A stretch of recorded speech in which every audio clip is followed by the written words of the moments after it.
கிறிஸ்துவம் இன்றைய நற்செய்தி உபவாச ஜெபம் மிக அவசியம். மத்திய சுவிசேஷம் 6வது அதிகாரம் 16வது வசனத்திலிருந்து 18வது வசனம் வரைக்கும் பார்க்கலாம். நம்ம எப்படி உபவாசிக்கணும்னு ஏசப்பா சொல்லியிருக்காங்க.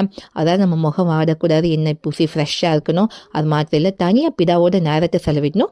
அப்போ நம்ம ஜெபத்தை பார்த்து பிதாவானவர் என்ன பண்ணுவாரா, வெளியாகமாக பலன் கொடுப்பார். இன்னைக்கு அநேகருக்கு உபவாசிக்கிற பழக்கமே இல்லை. நம்ம எதுக்கு உபவாசிக்கணும் தெரியுமா?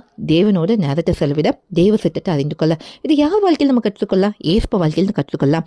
ஏசப்பாவும் 40 நாள் உபவாசம் இருக்கும்போது தனித்து வனாந்தத்தில் இருந்தாங்க, தேவனோட நேரத்தை செலவழிச்சாங்க. அது மாத்திரம் அந்த உபவாச ஜெபம் முடிச்சோன்னே பிதாவின் சித்தத்தை நிறைவேற்ற ஊழியத்துக்கு வந்துட்டாங்க.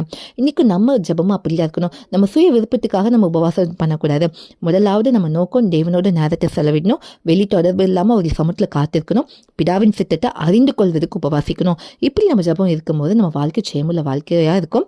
எப்படி ஏசப்பா பிதாவின் சித்தத்தை நிறைவேற்றினாங்களோ நம்மளும் பிதாவின் சித்தத்தை நிறைவேற்றி சாட்சியாக வாழ்வோம். இதுவே இன்றைய நற்செய்தி. உபவாச ஜெபங்க, ஜெயம் பெறுங்க. தேவனுக்கு மகிமை உண்டாகட்டும்.